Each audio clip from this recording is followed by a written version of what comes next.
তিন দফায় ১৫.৫ metric ton খাদ্য ও চিকিৎসা উপকরণ বিতরণ ও উদ্ধার অভিযান শেষে মিয়ানমার থেকে দেশে ফিরেছে সামরিক বাহিনীর সদস্যরা।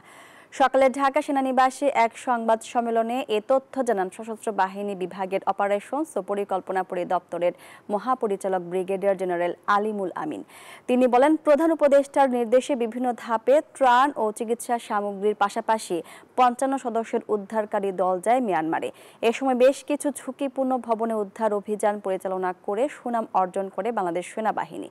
বান্ডেল থাকলে প্রতি সেনমানিতে টাকা বাঁচবে। বিকাশ সেনমানি বান্ডেল কিনে জিতুন প্রতি লেনদেনে।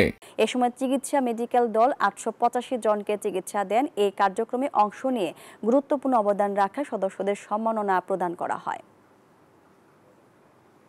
ক্ষতিগ্রস্ত আবাসিক ভবন, অসামরিক ক্লিনিক, শপিং মল সহ সর্বমোট ৪৫টি আংশিক ধ্বংসপ্রাপ্ত ভবনের ঝুঁকিপূর্ণ ও নিরাপদ স্থানগুলো শনাক্ত করায় বাংলাদেশ দল মিয়ানমার কর্তৃপক্ষকে সহায়তা করে।